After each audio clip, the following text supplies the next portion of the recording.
नमस्कार दोस्तों, एक बार फिर से आप सभी का बहुत बहुत स्वागत है। और जैसा कि आप सब देख पा रहे होंगे कि यहाँ पर आज का एक टॉपिक मैं लेकर आया हूँ एसएससी जीडी का, और ये भी एक अल्फ़ाबेट से ही रिलेटेड होता है, मतलब अक्षरों से रिलेटेड टॉपिक होता है। और इतना इम्पॉर्टेंट टॉपिक शायद ही आपको जो है जितना नंबर ये देता है कोई नंबर आपको दे पाए। तो यहाँ से आप सब देख पा रहे हो कि रीजनिंग की एसएससी जीडी की कोडिंग डिकोडिंग की जो क्लास है पार्ट 1 में आज लेकर आया हूँ।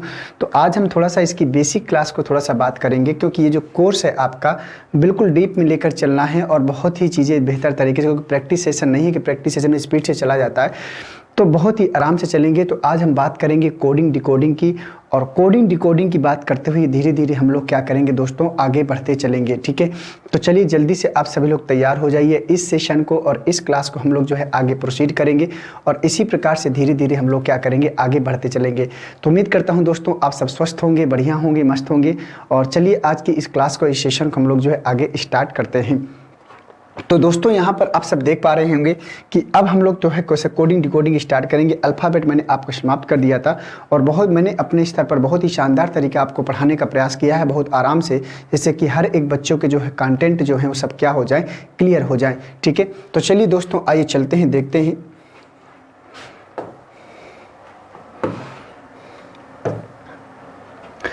तो हम लोग आज पढ़ रहे हैं कोडिंग डिकोडिंग। क्या पढ़ रहे हैं? Coding decoding.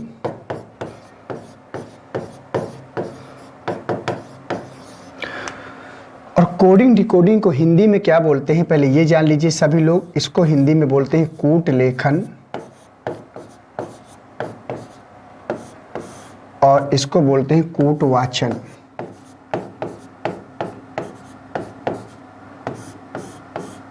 कूट वाचन, तो ये हो गया आपका कूट लेखन और कूट वाचन। ठीक है, आशा करता हूं कि ये बात आप सबको बढ़िया से समझ में आएगी।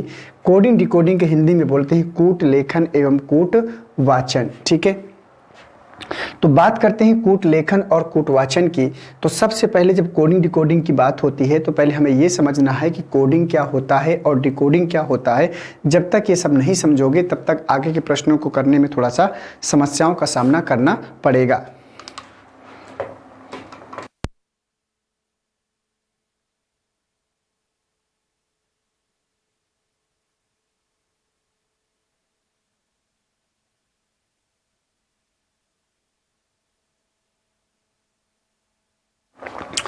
तो आइए दोस्तों देखते हैं कूट लेखन और कूटवाचन में थोड़ा सा बात करते हैं। तो जैसे मान लीजिए यहाँ पर कूट लेखन और कूटवाचन हमने बात कर लिया कि कोडिंग डिकोडिंग को हिंदी में बोलते हैं कूट लेखन और कूटवाचन। ठीक है, अब हम ये बात करेंगे कि कोडिंग क्या होती है। भाई हम जानते तो हैं कि कोडिंग डिकोडिंग रीजनिंग में एक चैप्टर होता है, लेकिन पहले आपको ये जानना है कि कोडिंग क्या होता है, क्योंकि ये बात ज़्यादातर बच्चों को नहीं पता होती है कि कोडिंग क्या। देखिए प्रश्न जो हमारे होते हैं ना, कभी कोडिंग से डिकोडिंग में पूछता है और कभी डिकोडिंग से कोडिंग में पूछता है। तो हमें दोनों तरीके से लिए तैयार रहना पड़ेगा। कोडिंग से डिकोडिंग में पूछेगा तब भी हम रेडी हैं, और डिकोडिंग से कोडिंग में पूछेगा तब भी हम रेडी हैं। मतलब दोनों स्तर से आपको क्या करना है, तैयार रहना है। बस ये मैं आपको कहना चाहता हूँ। तो कोडिंग की अगर बात करें तो कोडिंग क्या होता है, थोड़ा सा उसकी बात कर लेते हैं। तो कोडिंग की अगर हम सब बात करें, जैसे मान लीजिए इसकी जो डिफिनीशन है वो डिफिनीशन में लिख रहा हूं आपको। जब किसी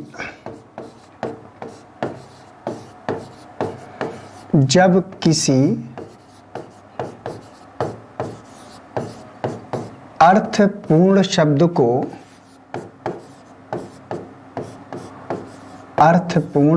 को किसी विशेष नियम के अनुसार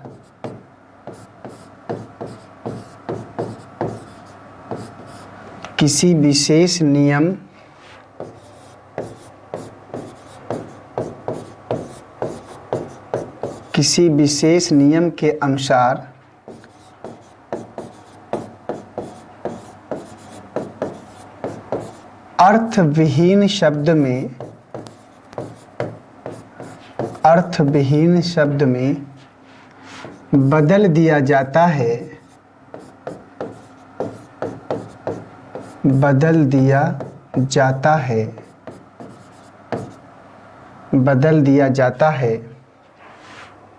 तो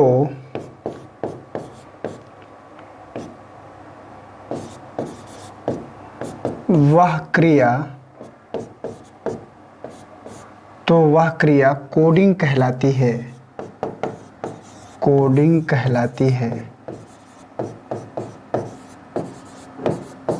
तो वह क्रिया कोडिंग कहलाती है। जब किसी अर्थपूर्ण शब्द को किसी विशेष नियम के अनुसार अर्थविहीन शब्द में बदल दिया जाता है तो वह क्रिया कोडिंग कहलाती है। ये आपकी दोस्तों डिफिनीशन है। अगर ध्यान से समझे, एक अर्थपूर्ण शब्द की बात की है मैंने और अर्थविहीन शब्द की बात की है, तो पहले आपको समझना पड़ेगा कि अर्थपूर्ण शब्द क्या है और अर्थविहीन शब्द क्या है। जब तक हम इसको नहीं जानेंगे तब तक हमको जो है इसकी जो डिफिनीशन है समझने में प्रॉब्लम होगी।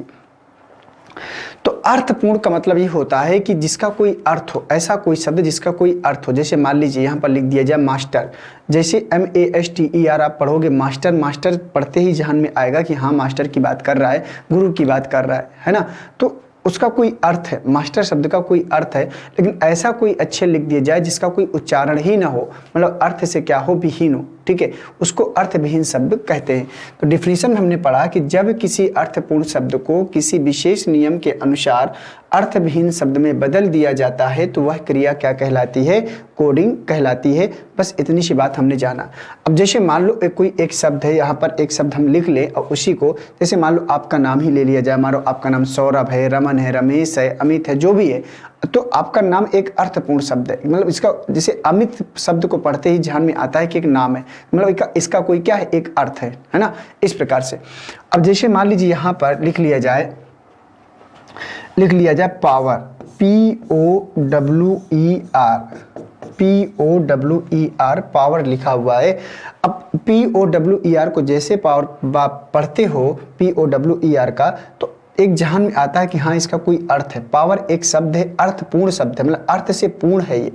और अगर इसी में कोई नियम लगा दें दोस्तों, नियम क्या लगा दें, जैसे सभी में +1 कर दें, सभी में अगर हम +1 कर दें, ठीक है ना, P में +1 करेंगे तो क्या आएगा, Q आएगा, ठीक है, O में +1 करेंगे तो क्या आएगा, P आएगा, W में +1 करेंगे तो क्या आएगा, X आएगा, E में +1 करेंगे तो F आएगा, R में +1 करोगे तो S आएगा। अब जरा इसको पढ़ो क्या लिखा है, QPXFS पढ़ो क्या लिखा है, नहीं पढ़ सकते ना, कोई उच्चारण ही नहीं है, अर्थ से क्या है, विहीन है, अर्थ से क्या है, विहीन है। मतलब ऐसा शब्द है, ये ऐसे अक्षर हैं जो अर्थ इनका कोई है नहीं है, अर्थ से विहीन है। तो वही हम पढ़ रहे थे कि जब किसी अर्थपूर्ण शब्द को किसी विशेष नियम के अनुसार, ठीक है, जब किसी अर्थपूर्ण शब्द को, ये मान लो एक आपका अर्थपूर्ण शब्द है, तो जब किसी अर्थपूर्ण शब्द को किसी विशेष नियम के अनुसार, तो विशेष नियम ये है, किसी विशेष नियम के अनुसार अर्थविहीन शब्द में बदल दिया जाएगा तो वह क्रिया क्या कहलाएगी, कोडिंग कहलाएगी। वह क्रिया क्या कहलाएगी, कोडिंग कहलाएगी। समझ में आई बात। तो ये आपकी डिफिनीशन है कि जब किसी अर्थपूर्ण शब्द को किसी विशेष नियम के अनुसार अर्थविहीन शब्द में बदल दिया जाता है तो वह क्रिया कोडिंग कहलाती है। और ये विशेष नियम कैसा भी हो सकता है, +1 हो सकता है, -1 हो सकता है, +1 +2 -1 -2 हो सकता है, कुछ भी हो सकता है। अब वही नियम समझना ही कोडिंग डिकोडिंग का प्रोसेस कहलाता है कि क्या नियम लगाकर इसमें जो है डिकोडिंग में कन्वर्ट किया है। और जब तक उस नियम को समझेंगे नहीं, आगे के प्रश्न में अप्लाई नहीं कर पाएंगे। और वही सीखना है आपको और वही मेन उद्देश्य भी आपका होना चाहिए। ठीक है, आशा करता हूं दोस्तों कि ये बात आप सबको बढ़िया से समझ में आई होगी कि क्या होता है कोडिंग। तो अगर आप अपनी नोट्स बना रहे हैं तो अपनी तैयारी को बेहतर कर रहे हैं तो आपको जो है डिफिनीशन लिखते चलना है, एग्जाम्पल को लिखते चलना है और इसी आधार पर आगे बढ़ेंगे। ठीक है, आइए अब चलते हैं अगले पॉइंट में। तो कोडिंग हम सब ने पढ़ लिया, अब बात कर लेंगे थोड़ा सा कि डिकोडिंग क्या होता है।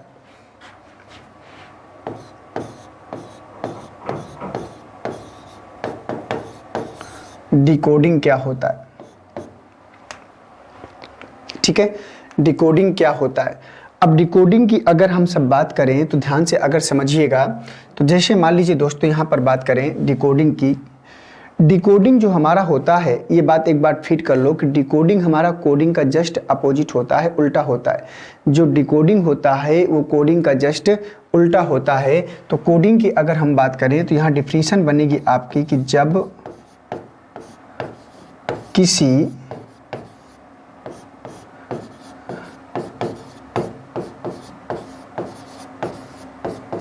अर्थविहीन शब्द को, जब किसी अर्थविहीन शब्द को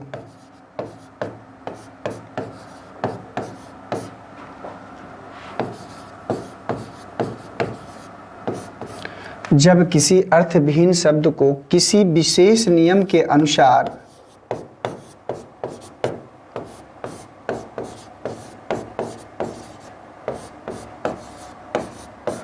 किसी विशेष नियम के अनुसार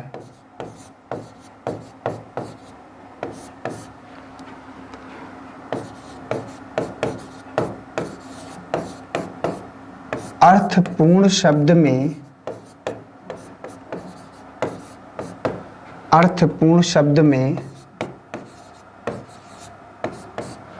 बदल दिया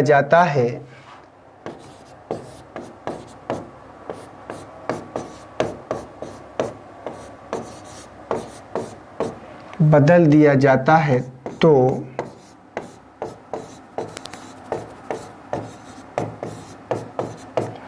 वह क्रिया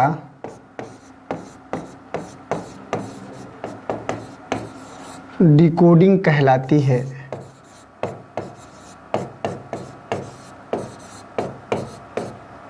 वह क्रिया डिकोडिंग कहलाती है। ये आपकी बात हो गई। जब किसी अर्थविहीन शब्द को किसी विशेष नियम के अनुसार अर्थपूर्ण शब्द में बदल दिया जाता है तो वह क्रिया डिकोडिंग कहलाती है। ये आपका पॉइंट हो गया डिकोडिंग का। तो आशा करता हूं कि ये बात आप सबको बढ़िया से समझ में आई होगी कि डिकोडिंग क्या होता है, कोडिंग क्या होता है, और उसी आधार पर हम लोग जो है प्रश्नों को आगे लेकर बढ़ने वाले। दोस्तों यहाँ पर इससे पहले कोडिंग में क्या होता था कि अर्थपूर्ण शब्द को अर्थविहीन में बदलते थे, और यहाँ पर क्या है कि अर्थविहीन शब्द को अर्थपूर्ण में बदल रहे हैं। मतलब कोडिंग का जस्ट उल्टा होता है डिकोडिंग। कोडिंग का जस्ट उल्टा होता है डिकोडिंग। ठीक है।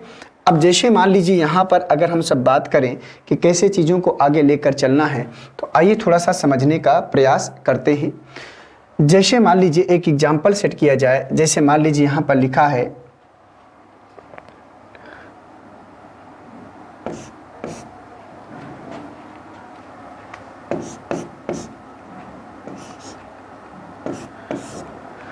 XILD, तो क्या आप इसको पढ़ सकते हो कि क्या लिखा है? ये एक अर्थविहीन शब्द लिखा है। ये क्या लिखा है? एक अर्थविहीन शब्द लिखा है, मतलब अर्थ से विहीन है, इसका कोई अर्थ नहीं है। अगर इसी में एक नियम लगा दें, और नियम क्या लगा दें? अपोजिट लेटर का, अपोजिट लेटर का नियम लगा दें। ठीक है। अब अपोजिट लेटर का नियम लगाइए तो X का अपोजिट क्या होता है? C होता है। अब ये मत कहना कि सर याद नहीं, पूरा अल्फाबेट पढ़ा चुका हूँ भाई। X का अपोजिट C होता है। I का अपोजिट क्या होता है? R होता है। I का अपोजिट R होता है। L का अपोजिट क्या होता है? O होता है। और D का अपोजिट क्या होता है? W होता है। D का अपोजिट क्या होता है? W। अब पढ़ो जरा इसको, क्या लिखा है? बोलो भैया, पढ़ लिया? क्या लिख गया? क्रो। अब लग रहा है कि कोई अर्थपूर्ण शब्द है। क्रो मतलब क्रो पढ़ते ही समझ में आता है कि मतलब क्रो मतलब कौवे की बात कर रहा है, तो मतलब अर्थपूर्ण हो गया। हमारे जहन में आया कि हाँ इसका कोई अर्थ उच्चारण है, लेकिन इसका कोई अर्थ या उच्चारण नहीं है, तो ये अर्थविहीन है और ये क्या है? अर्थ से पूर्ण है। तो हम डिफिनीशन में यही पढ़ रहे थे दोस्तों कि जब किसी अर्थविहीन शब्द को किसी विशेष नियम के अनुसार, और ये मैंने कहा है कि विशेष नियम कुछ भी हो सकता है, ये बात आप समझ लीजिए, किसी विशेष नियम के अनुसार अर्थपूर्ण शब्द में बदल दिया जाएगा तो यह क्रिया क्या कहलाएगी? डिकोडिंग कहलाएगी। यह क्रिया क्या कहलाएगी? डिकोडिंग कहलाएगी। बस इतनी सी बात आपको जो है ध्यान देनी थी। तो क्या थी कोडिंग और क्या थी डिकोडिंग, उसकी बात हम लोगों ने कर लिया है। अब इसी के आधार पर आप लोगों को जो है आगे बढ़ते चलना है। ठीक है। आशा करता हूँ कि बात आप सबको समझ में आ गई होगी। ठीक है।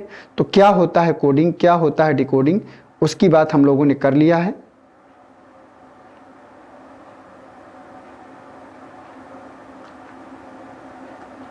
ठीक है। अब इसके बाद यहाँ पर हम लोग देखेंगे कि कितने प्रकार का कोडिंग डिकोडिंग का टाइप बनता है। टाइप लिखाऊंगा, टाइप लिखाने के बाद फिर एक एक टाइप में आप सबको जो है पढ़ाना शुरू करूंगा। इसमें बहुत ज़्यादा बेसिक चीज़ें नहीं होती कि ढेर सारी आपको बताई जा सके। तो अब सीधे चलते हैं अगले पॉइंट में। तो अगला जो पॉइंट है आपका, तो हेडिंग के रूप में आपको डालना है टाइप्स ऑफ कोडिंग डिकोडिंग। ठीक है ना, types of coding decoding, types of coding decoding, ठीक है ना। तो टाइप्स ऑफ कोडिंग डिकोडिंग ये आपका जो है हो गया। अब इसी आधार पर चीज़ों को आगे लेकर हमको जो है क्या करना है, मूव ऑन करना है और बढ़ना है, ठीक है। तो टाइप्स ऑफ कोडिंग डिकोडिंग की बात हम लोगों ने कर लिया। अब कितने प्रकार का टाइप यहाँ पर बनता है थोड़ा सा वो जान लो बेटा, और इसके बाद में आपको आगे लेकर चलूँगा। तो पहला टाइप जो आपको यहाँ पढ़ना है, पहला टाइप जो आप टाइप्स ऑफ कोडिंग डिकोडिंग में पढ़ेंगे वो होगा लेटर टू लेटर का।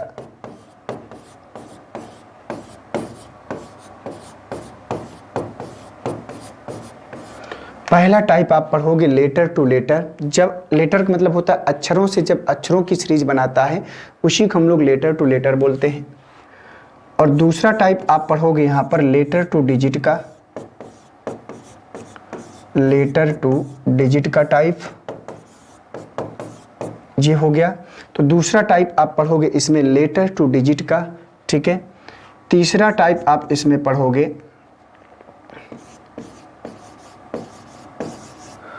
Common coding decoding, common coding decoding ये आपका जो है तीसरा टाइप होगा। तो पहला हम पढ़ेंगे लेटर टू लेटर, फिर दूसरा पढ़ेंगे letter to digit. Letter to digit का मतलब होता है, डिजिट मतलब अंक होता है और लेटर मतलब अक्षर होता है। तो जब अक्षरों से अंकों में सीरीज बना देता है और वहाँ पर प्लेस वैल्यू के बगैर हम एक कदम भी आगे नहीं बढ़ सकते, वहाँ पर हम प्लेस वैल्यू के बगैर एक भी कदम आगे नहीं बढ़ा सकते, ये बात आपको ध्यान देना है। तो लेटर टू डिजिट का पढ़ेंगे और तीसरा होगा कॉमन कोडिंग डिकोडिंग का। आगे बढ़ते हैं तीसरे के बाद टाइप नंबर 4 में। तो कॉमन कोडिंग डिकोडिंग के बाद जो आप पढ़ोगे, कॉमन कोडिंग डिकोडिंग के बाद जो आप पढ़ोगे वो टाइप होगा आपका लेटर टू सिंबल का। जब अक्षरों से प्रतीकों में कोडिंग करता है लेटर टू सिंबल का, या एक अक्षर का एक कोड फिक्स करता है, वो फिक्स कैसे करेगा वो आगे मैं आपको प्रश्नों में बताऊंगा। लेटर टू सिंबल का एक टाइप बनता है। और लेटर टू सिंबल के बाद दोस्तों जो आप यहाँ पर पढ़ोगे वह आपका अगला टाइप होगा वर्ड्स टू वर्ड्स का।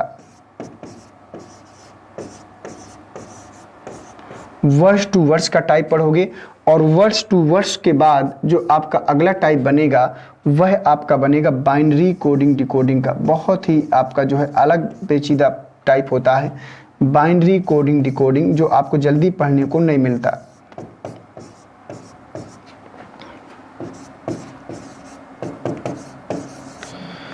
तो इतने प्रकार के टाइप आपको पढ़ना है। टाइप ज़्यादा नहीं होते, लेकिन जो भी टाइप होता है लेटर टू लेटर का, लेटर टू डिजिट का, कॉमन कोडिंग डिकोडिंग का, इसमें भरमार होती है क्वेश्चनों को पूछने का। ढेर सारे ऑप्शन होते हैं एग्जामिनर के पास इनसे क्वेश्चन पूछने के लिए। तो इनसे आपसे कितने भी क्वेश्चन वो आपसे निकाल के पूछ सकता है। तो letter to letter, letter to digit, common coding decoding, letter to symbol, word to word और बाइनरी कोडिंग डिकोडिंग, तो भरमार है क्वेश्चनों की, मतलब अपॉर्चुनिटी ज़्यादा बनती है। और ये कोडिंग डिकोडिंग एक ऐसा टॉपिक होता है ना कि इसकी कोई जगह नहीं ले सकता। कोडिंग डिकोडिंग एक ऐसा टॉपिक होता है कि इसकी कोई जगह नहीं ले सकता। इसलिए किसी भी एग्जाम में बैठे तो ऐसा कोई एग्जाम ना होगा अगर रीजनिंग पूछता है तो कोडिंग डिकोडिंग का प्रश्न ना पूछे। और ये बात आप लोग भी अच्छे से जानते होंगे, अगर कभी ना कभी कोई ना कोई एग्जाम दिए हैं तो आपको आइडिया लगा होगा कि कितनी बड़ी मात्रा में कोडिंग डिकोडिंग के प्रश्नों को पूछता है। क्योंकि यहाँ पर आपकी जो तार्किक पावर है, तार्किक ज्ञान है, उसकी पूरी नॉलेज ले लेता है। आपके सोचने की, समझने की क्षमता को वो जो है एनालिसिस करता है। तो letter to letter, letter to digit, common coding decoding, letter to symbol, word to word और बाइनरी कोडिंग डिकोडिंग, तो 1 2 3 4 5 6 टाइप मैंने लिखाया है। और एक एक टाइप को हम लोग लेके क्या करेंगे, उठाएंगे और पढ़ते हुए आगे आगे एक एक स्टेप में क्या करेंगे, बढ़ते चलेंगे। तो दोस्तों इनको बना लो। जब मैं पूछूंगा कि अगला टाइप क्या है तो आपको पता होना चाहिए कि हाँ सर इसके बाद ये वाला टाइप हमको पढ़ना है। क्योंकि फिर बाद में ये ना हो कि हम कुछ छोड़ दें। तो आपको पता होना चाहिए ना, अपना अधिकार मांगना आना चाहिए कि सर अभी आपने ये नहीं पढ़ाया, सर अभी आपने इस प्रकार के प्रश्न नहीं पढ़ाए। तो ये बहुत ज़रूरी होता है। नहीं तो टीचर क्या पढ़ा रहा है, कैसे पढ़ा के आगे बढ़ जा रहा है, आपको पता ही नहीं, जो पढ़ा दिया चले गए। तो हमें थोड़ा बहुत तो नॉलेज होना चाहिए, ठीक है ना। चलिए, तो letter to letter, letter to digit, common coding decoding, letter to symbol, word to word और बाइनरी कोडिंग डिकोडिंग, ठीक है। तो पहला टाइप आप सब डालोगे लेटर टू लेटर, और यहाँ से हम लोग शुरुआत करेंगे प्रश्नों की। Letter to letter. तो डालिए सभी लोग पहला टाइप, और यहां से हम लोग शुरू करेंगे प्रश्नों को कि लेटर टू लेटर का प्रश्न कैसे बनते हैं।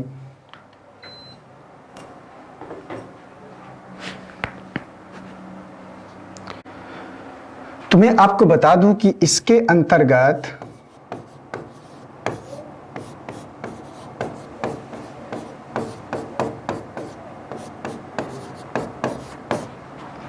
दो प्रकार से प्रश्न पूछे जाते हैं।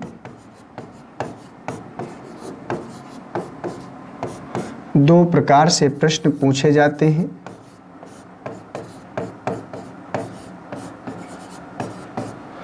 इसके अंतर्गत दो प्रकार से प्रश्न पूछे जाते हैं। लेटर टू लेटर में इसके अंतर्गत दो प्रकार से प्रश्न पूछे जाते हैं। ठीक है, तो कौन कौन से पहला टाइप, कौन कौन से, तो यहां पर जो पहला टाइप आप पढ़ोगे वो होगा बेस्ड ऑन नंबर का, बेस्ड ऑन नंबर। और दूसरा यहां पर जो आप पढ़ोगे वह होगा based on position, based on position. ठीक है, तो पहला आपको पढ़ना है बेस्ड ऑन नंबर और दूसरा आपको पढ़ना है बेस्ड ऑन पोजीशन। ठीक है, ये दो प्रकार के टाइप आपके जो है बनते हैं। तो पहला आपका होता है बेस्ड ऑन नंबर और दूसरा आपका होता है बेस्ड ऑन पोजीशन। तो ये दो प्रकार के लेटर टू लेटर में टाइप बनते हैं। अब इसी में से आपको जो है पहले एक टाइप को पढ़ना है, फिर दूसरे टाइप को पढ़ना है, फिर इसी प्रकार से मैं आपको जो है आगे लेकर चलूंगा। तो ठीक है, इसको बना लीजिए सभी लोग कि इसके अंतर्गत दो प्रकार के प्रश्न बनता है, एक बेस्ड ऑन नंबर का और दूसरा बेस्ड ऑन पोजीशन का। बनाओ डियर जल्दी से।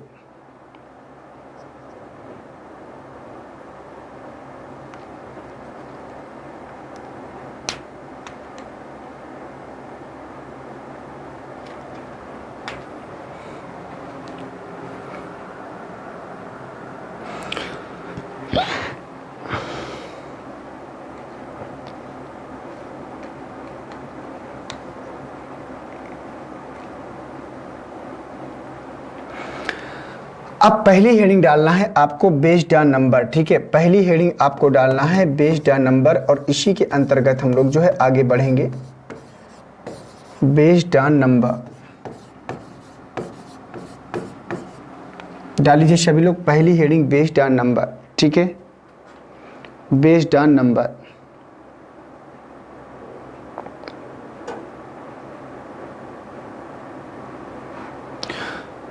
तो बेस्ड ऑन नंबर जब आप लोग डाल लोगे तो बेस्ड ऑन नंबर जब आप लोग डाल लोगे तो बेस्ड ऑन नंबर के अंतर्गत पहला टाइप आपको पढ़ना है इंक्रीजिंग ऑर्डर।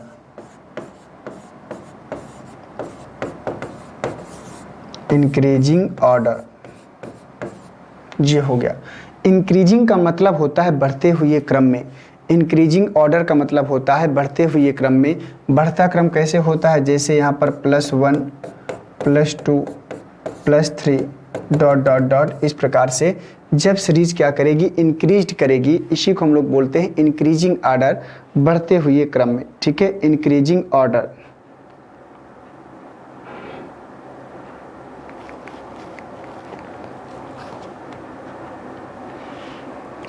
क्लियर है ना? तो आइए अब चलते हैं प्रश्नों की ओर। तो इंक्रीजिंग ऑर्डर मतलब जब सीरीज बढ़ते हुए क्रम में पूछेगा, घटते हुए क्रम में पूछेगा, अल्टरनेट क्रम में पूछेगा, है ना, तो कई प्रकार से सीरीज यहाँ बनती है। कांस्टेंट में पूछेगा, तो एक एक स्टेप में लेकर मैं आप सबको बताने का प्रयास करूंगा कि कैसे कैसे सीरीज बनता है। फिर क्रॉस में सीरीज बनती है, अपोजिट में सीरीज बनती है, तो उसकी हम लोग जो है एक एक स्टेप में बात करते हुए आगे बढ़ेंगे। ठीक है, आशा करता हूँ कि ये आपने डाल लिया होगा। अब मैं सीधे चलता हूँ आपको प्रश्नों की ओर लेकर। क्वेश्चन है आपका, एक क्वेश्चन में लिखूंगा कैसी लैंग्वेज बनती है, फिर उसी के आधार पर आपको आइडिया लगाते चलना है कि हाँ ऐसे क्वेश्चन पूछता है। ठीक है, क्वेश्चन लिखने में ज़्यादा समय बर्बाद नहीं करेंगे। प्रश्न है आपका कि यदि किसी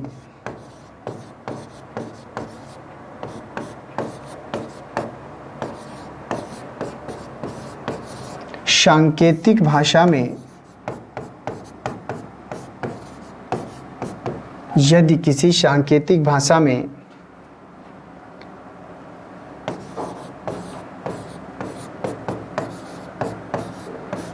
रोज को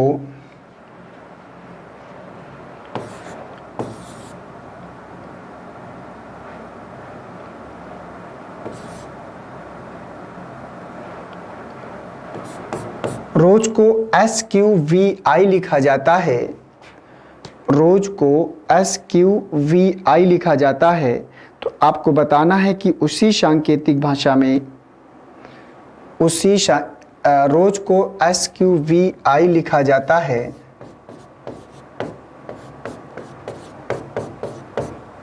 जाता है, तो उसी सांकेतिक भाषा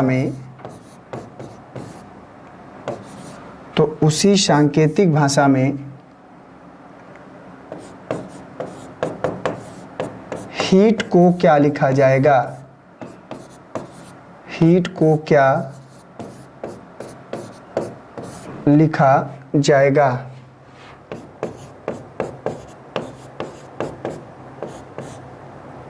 ये आपका प्रश्न है। यदि किसी सांकेतिक भाषा में रोज को SQVI लिखा जाता है तो उसी सांकेतिक भाषा में हीट को क्या लिखा जाएगा। यहाँ सांकेतिक भाषा मिस है, कोई बात नहीं, भाषा में हीट को क्या लिखा जाएगा आपको बताना है। अब इसको दूसरे प्रारूप में बाहर निकाल लो। प्रश्न कह रहा है कि रोज को ROSE, रोज को SQVI लिखा जाता है, ठीक है, ये बन गया।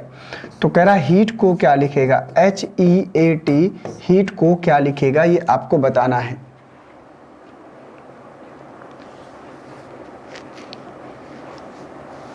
तो चलो बताओ जल्दी से इसका आंसर क्या आएगा।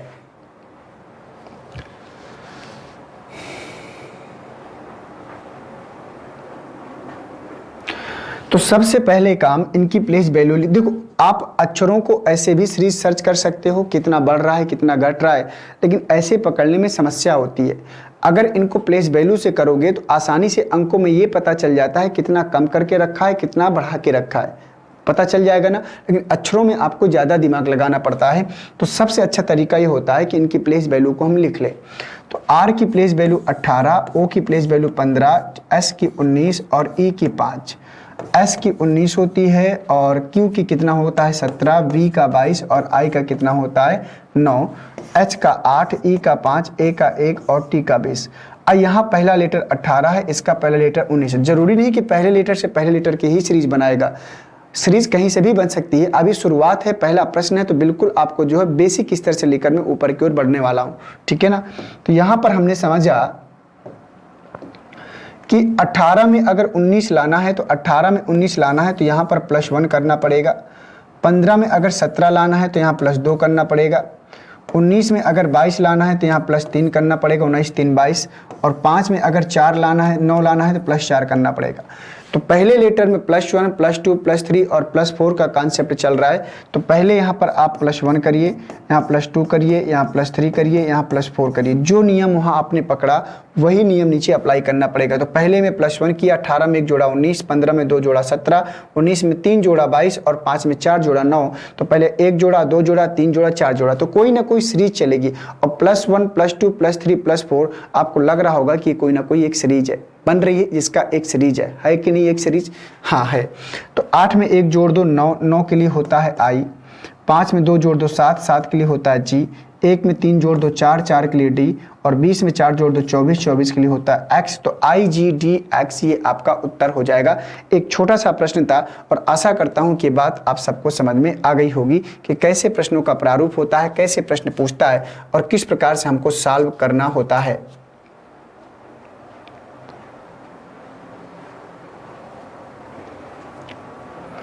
ठीक है ना दोस्तों, चलिए तो ये हो गया क्वेश्चन आपका कंप्लीट। अब मैं आपको लेकर चलता हूं दूसरे प्रश्न में। अब प्रश्न जो आपका होगा, अब पूरी लैंग्वेज नहीं लिखना, बस शॉर्टकट प्रश्न लिखना है और उसी के आधार पर आपको आइडिया लगाते हुए आपको आगे बढ़ते चलना है, ठीक है। जैसे एक प्रश्न आपका कि यदि किसी सांकेतिक भाषा में गोल्ड GOLD, गोल्ड को ENRK लिखा जाता है, गोल्ड को ENRK लिखा जाता है, तो आपको बताना है कि फायर को क्या लिखेंगे, FIRE, फायर को क्या लिखेंगे बताओ।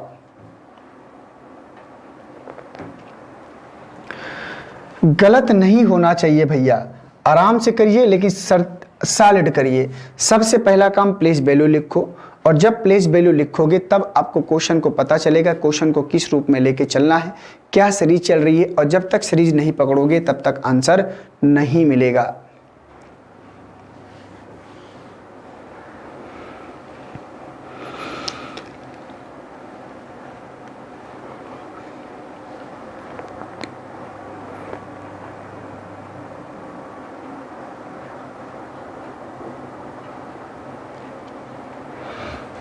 तो G की प्लेस वैल्यू 7 होती है, O की 15 होती है, L की 12 होती है, D की 4 होती है, E की 5 होती है, N की 14 होती है, R की 18 होती है और K की 11 होती है। ठीक है, F की 6, I की 9, R की 18 और E की कितनी 5, सब की हमने प्लेस वैल्यू लिख दिया। ठीक है, अब देखो ध्यान से, अगर हमको सीरीज पकड़ना है तो कैसे पकड़ेंगे। जैसे यहाँ 7 है, यहाँ 5 है, तो 7 से 5 में जाना है तो 2 कम करना पड़ेगा। और तो यहाँ देखो 4 और 5 ज़्यादा नज़दीक है, तो 4 और 1 5, 12 और 2 14 जा रहा है, 15 और 3 18 जा रहा है, 7 और 4 11। तो इस बार सीरीज ने क्या किया है, पहले वाले से अंतिम वाले में, मतलब अंतिम वाले से पहले वाले में, मतलब अंतिम लेटर और पहले लेटर का सीरीज बनाया है। तो यहाँ पर भी आपको +1 किया है, तो अंतिम लेटर का पहले लेटर का सीरीज बनाना पड़ेगा। तो 5 और 1 6, तो यहाँ पर F आएगा, यहाँ 2 जोड़ेंगे तो 18 और 2 20, 20 के लिए T आएगा कि नहीं। यहाँ 3 जोड़ दीजिए तो 9 और 3 कितना आएगा 12, 12 के लिए L आएगा। और इसके बाद यहाँ 4 जोड़ दीजिए तो 6 और 4 क्या आएगा 10, और 10 के लिए क्या होता है J होता है। तो FTLJ आपका उत्तर हो जाएगा, FTLJ आपका उत्तर हो जाएगा। तो इसी प्रकार से जब प्रश्न पूछता है तो आपको इसी बेस पे लेकर आपको जो है क्या करना है, आगे बढ़ते चलना है। ठीक है, तो उम्मीद करता हूँ कि प्रश्न आप सबको समझ में, देखो जरूरी नहीं है कि सीरीज आपका पहले लेटर से पहले लेटर का ही बनाएगा, अंतिम से पहले की बना सकता है, 20 से भी बना सकता है, 2-2 की भी बना सकता है, 3-3 की भी बना सकता है, क्रॉस भी बना सकता है। तो यही पकड़ना ही कोडिंग डिकोडिंग है, यही सीरीज को पकड़ना ही आपका कोडिंग डिकोडिंग है। और जब तक इसको नहीं पकड़ेंगे तब तक प्रश्न करना मुश्किल हो जाता है, ये बात मैं आपको बता दूं। और इसी के आधार पर जो है आपको प्रश्न करना होता है। तो सबसे पहला काम आपको प्लेस वैल्यू बढ़िया से याद होनी चाहिए, और जब तक आपकी प्लेस वैल्यू याद नहीं होगी तब तक प्रश्नों को करना बड़ा मुश्किल हो जाता है। तो प्लेस वैल्यू और अपोजिट लेटर दोस्तों जिसको नहीं याद है, मेरी हाथ जोड़ के आप सबसे प्रार्थना है कि उनको याद कर लीजिए, अपना भविष्य मत खराब करिए। अगर आपने पढ़ने की ठानी है, एग्जाम में बैठने के लिए ठान लिया है कि मुझे एसएससी जीडी के एग्जाम में बैठना है, तो बेटा मेहनत करने के लिए भी ठान लो कि मुझे मेहनत भी करनी है। ठीक है, ठीक है ना। तो चलिए चलते हैं अगले प्रश्न में। ठीक है,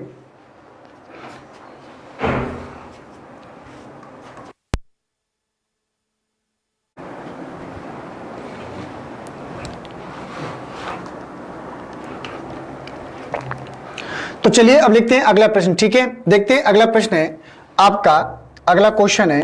तो अगला क्वेश्चन ये है कि यदि किसी सांकेतिक भाषा में, यदि किसी सांकेतिक भाषा में POWER, ठीक है, यदि किसी सांकेतिक भाषा में पावर को, POWER पावर को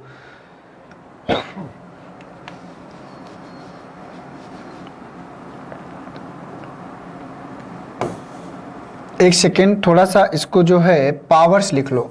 ठीक है, पावर्स लिख लो। ठीक, पावर्स को Q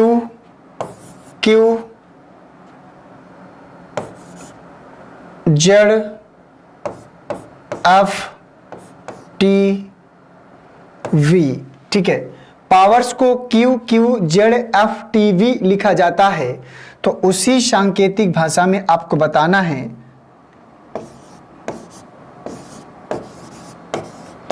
ग्लोबल को क्या लिखेंगे, GLOBAL, ग्लोबल को क्या लिखेंगे आपको बताना है। पावर्स को Q Z F T V लिखा जाता है, तो उसी सांकेतिक भाषा में ग्लोबल को क्या लिखेंगे ये आपको बताना है। तो चलो बताओ जल्दी से इसका आंसर क्या आएगा।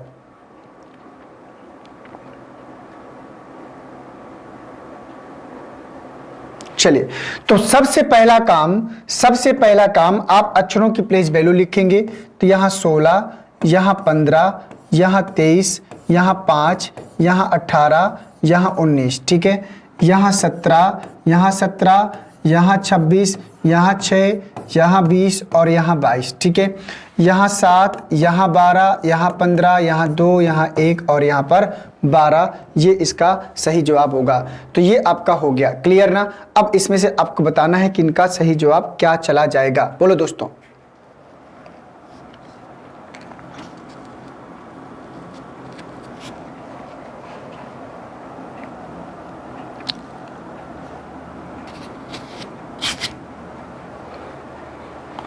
क्या होगा इसका सही आंसर, बोलिए जल्दी से। मैंने प्लेस वैल्यू भी लिख दिया है, बस आपको जो है उस पर काम करना है, सीरीज पकड़नी है। तो देखो यहां से ध्यान से देखो, 16 में 1 जोड़ेंगे 17 मिलेगा, बोलो देख पा रहे हैं। 15 में 2 जोड़ेंगे 17 मिलेगा, देख पा रहे हैं। 23 में 3 जोड़ेंगे 26 मिलेगा, देख पा रहे हैं। अब 5 है, यहाँ पर 6, फिर से 1 जोड़ दिया, 5 1 6, 18 2 20 और फिर से जोड़ दिया 3 19 3 22। तो सीरीज 2 पार्टों में है, +1 +2 +3, फिर से +1 +2 +3, कोई दिक्कत नहीं। सीरीज 2 पार्टों में है, +1 +2 +3, +1 +2 और +3। ठीक है, आगे आ जाओ। तो नीचे अप्लाई करो, +1 +2 +3, यहाँ पर भी +1 +2 और +3। ठीक है, अप्लाई किया। 7 और 1 8, 8 में क्या आएगा, H आएगा। 12 2 14 N आएगा। 15 3 18 R आएगा। 2 और 1 3 C आएगा। 1 और 2 3 C आएगा। 12 3 15 O आएगा। तो HNRCCO इस प्रश्न का सही जवाब होगा। HNRCCO इस प्रश्न का सही जवाब होगा। तो पहले हमें क्या करना है कि सीरीज पकड़नी है, और जब तक सीरीज नहीं पकड़ोगे तब तक प्रश्न आपका सही से हो नहीं पाएगा। ये बात अपने दिमाग में आप सभी लोग फीड कर लीजिए, ठीक है ना। चलिए दोस्तों, उम्मीद करता हूं कि प्रश्न आप सभी को बढ़िया से समझ में आ गया होगा। ठीक, आइए चलते हैं अब अगले प्रश्न में, और इसी प्रकार के 1 2 प्रश्न लिख लेते हैं। एक प्रश्न और लिखते हैं, इसी प्रकार का एक प्रश्न और। प्रश्न आपका FORGET, ये प्रश्न है आपका। प्रश्न होगा कि यदि किसी सांकेतिक भाषा में फॉरगेट को, यदि किसी सांकेतिक भाषा में फॉरगेट को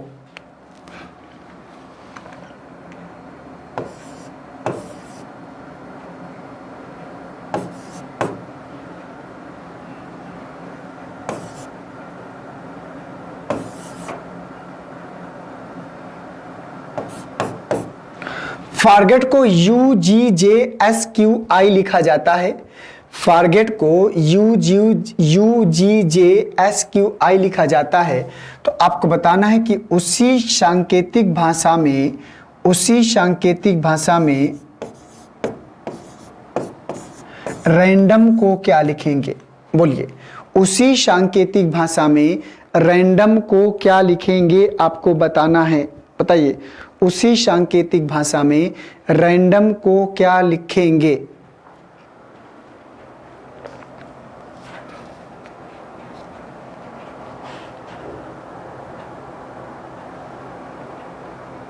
बोलो भैया, रैंडम को क्या लिखेंगे, आपको बताना है। तो सबसे पहले प्लेस वैल्यू तो 6 15 18 7 5 20 21 7 10 19 17 और 9, 18 1 14 4 15 और 13। बताओ इसका आंसर।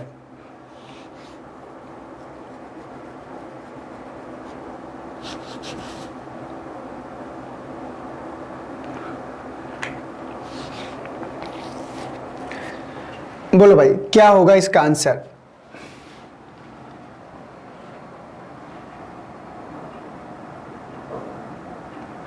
देखो यहां 6 है, यहां पे 21 है, तो बहुत ज्यादा डिफरेंस है, और इतने ज्यादा डिफरेंस पे सीरीज बनती नहीं है। तो यहां देखो,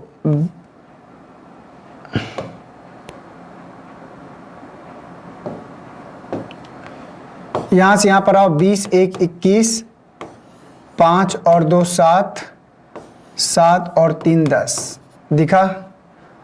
अब यहां से आ जाओ, 18 1 19, 15 और 2 17, 6 और 3 9। अंतिम से, +1 +2 +3 और यहाँ से भी +1 +2 +3 चल रहा है अंतिम से, ठीक है ना। तो यहाँ पर दोस्तों आपको करना है +1 +2 +3, फिर यहाँ से +1 +2 +3। अब जोड़ो, इसका अंतिम और इसका पहला लेटर जाएगा, ये ध्यान दीजिएगा। 13 और 1 14 N, 15 और 2 17 Q और 4 और 3 7 G। ठीक, इधर आ जाओ। 14 और 1 15, 15 के लिए O मिलेगा, 1 और 2 3, 3 के लिए C मिलेगा, 18 3 21, 21 के लिए U मिलेगा। ये इसका सही जवाब होगा, NQGOCU, ठीक है ना। ये इसका सही जवाब हो जाएगा। उम्मीद करता हूं कि आपकी सीरीज समझ में आई होगी, ठीक है। अब चलते हैं अगले प्रश्न में। अगला टाइप होगा, सेकेंड टाइप आपको डालना है डिक्रीजिंग ऑर्डर। अब इंक्रीजिंग पढ़ रहे थे, अब डिक्रीजिंग डाल लीजिए, डिक्रीजिंग ऑर्डर, ठीक है। डिक्रीजिंग का मतलब होता है जैसे घटते क्रम में ना, उतरते क्रम में, जैसे डॉट डॉट +5 +4 +3 +2 इस प्रकार से, या -5 -4 -3 -2 इस प्रकार से। इसको हम लोग बोलते हैं डिक्रीजिंग ऑर्डर। जब सीरीज आपकी क्या कर रही हो, नीचे की ओर उतर रही हो, कम हो रही हो, उसी को बोलते हैं डिक्रीजिंग ऑर्डर।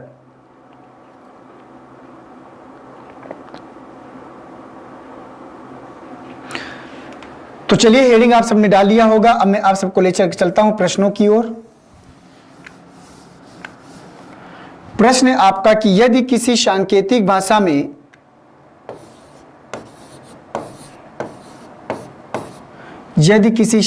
भाषा में ग्रुप को BNLSO लिखा जाता है, ग्रुप को BNLSO लिखा जाता है, तो उसी सांकेतिक भाषा में टाइगर को क्या लिखा जाएगा? तो उसी सांकेतिक भाषा में टाइगर को क्या लिखा जाएगा आपको बताना है। बताइए जल्दी से, इस प्रश्न का सही जवाब क्या होगा? ग्रुप को BNLSO लिखा जाता है तो टाइगर को क्या लिखा जाएगा? ये इस प्रश्न का सही जवाब है। बताइएगा इसका सही जवाब क्या होगा, बोलिए।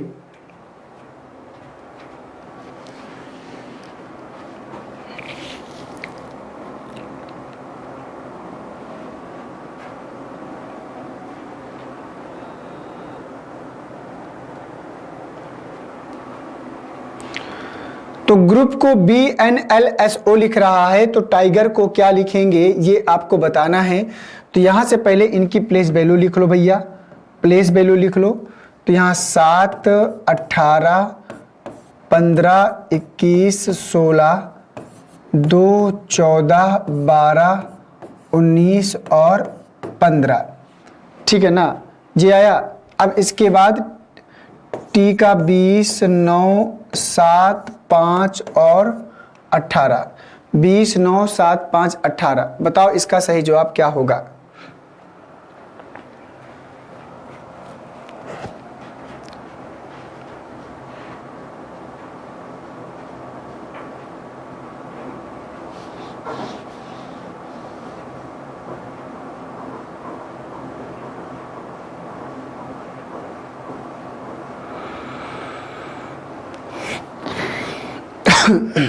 बोलो बेटा। तो यहां से आपको बताना है कि कैसे यहां पर सीरीज चलेगी। अब देखो यहां पर 7 है और यहां पर 2 है, यहां पर 7 है और यहां पर क्या है 2 है। तो बनाओ सीरीज, फिर देखते हैं। तो 7 में अगर 2 लाना है तो 5 कम कर दीजिए, 18 में 14 लाना है तो 4 कम कर दीजिए, 15 में 12 लाना है तो 3 कम कर दीजिए, 21 में 19 लाना है 2 कम कर दीजिए, 16 में 15 लाना है तो 1 कम कर दीजिए। तो इन सीरीज क्या हो रही है? कम हो रही है। देखो -5 -4 -3 -2 और -1 सीरीज क्या हो रही है? डिक्रीज हो रही है, कम होती जा रही है ना। सीरीज क्या होती जा रही है? कम होती जा रही है। समझ में आ रही बात कि नहीं? सीरीज क्या होती जा रही है? कम होती जा रही है। तो ये बात आपको जो है क्या करना है, ध्यान से समझना था।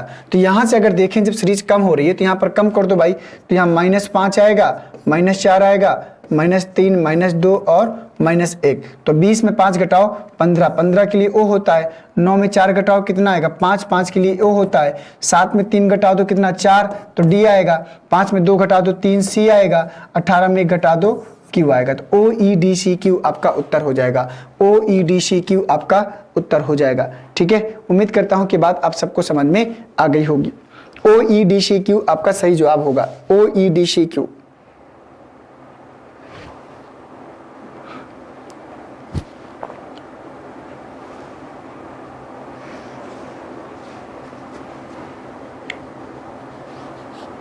ठीक है ना, आइए चलते हैं अब अगले प्रश्न में। तो इसी का एक अगला प्रश्न है, आपको जो है लिखना है। तो प्रश्न की लैंग्वेज डेफिनेशन वही रहेगी जो आपकी जो पहले आई थी, उसी के आधार पर आपको बनना है। ठीक है ना, प्रश्न है आपका, यदि किसी सांकेतिक भाषा में इंडिया को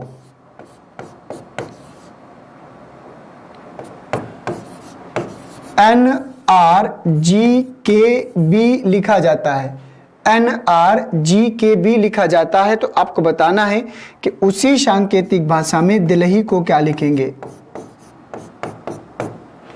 उसी सांकेतिक भाषा में दिल्ली को क्या लिखेंगे, ये आपको बताना है। पता है इसका सही जवाब क्या होगा? नंबरिंग कर लो पहले, 9 14 4 9 1, 14 18 7 11 और 2, 4 5 12 8 और 9। बताओ इसका आंसर क्या आएगा?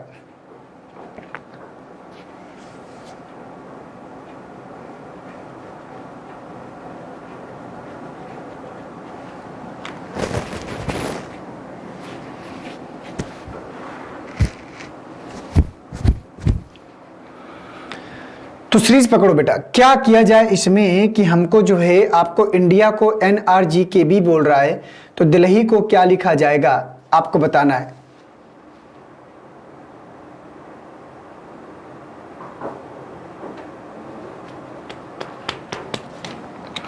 क्या कर दे इसमें? तो 9 में 5 जोड़ दें क्या, 14 मिलेगा। 14 में 4 जोड़ दें क्या, 14 4 18 मिलेगा।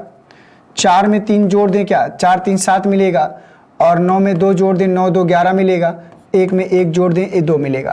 तो +5 +4 +3 +2 +1, सीरीज डिक्रीज हो रही है, कम हो रही है। सीरीज क्या हो रही है? डिक्रीज हो रही है, कम हो रही है। तो यहाँ पर भी वही काम करो, +5 +4 +3 +2 और +1।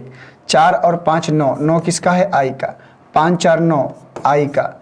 12 3 15 ओ का। 8 2 10 जे का। 9 1 10 जे का। तो IIOJJ, बढ़िया प्रश्न था। IIOJJ इसका सही जवाब हो जाएगा। ठीक है, IIOJJ बना लीजिए सभी लोग।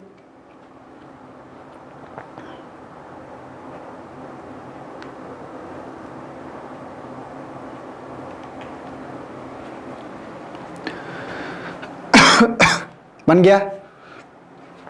अगला प्रश्न, अगला प्रश्न है आपका, यदि किसी सांकेतिक भाषा में हॉर्स को JWUQI लिखा जाता है, हॉर्स को जो JWUQI लिखा जाता है, तो आपको बताना है कि कैमल को क्या लिखेंगे। कैमल को क्या लिखेंगे, बता डालिए। अगर हॉर्स को JWUQI लिखा जाता है, तो आपको बताना है कि उसी सांकेतिक भाषा में कैमल को क्या लिखेंगे। कैमल को क्या लिखेंगे?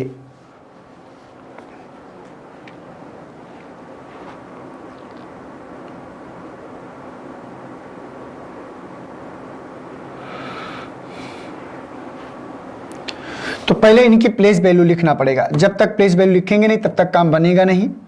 H की प्लेस वैल्यू 8 है, O की प्लेस वैल्यू 15 है, R की 18 है, S की 19 है और E की 5 है। J की 10, W की 23, U की 21, Q की 17, I की 9, C का 3, A का 1, M का 13, E का 5 और L का कितना होगा? 12 होगा। L का कितना होगा? 12 होगा। अब बताओ भैया, क्या सीरीज आप लोग कैच किए, क्या सीरीज लगेगी, ये आपको बताना है। क्या किया जाए?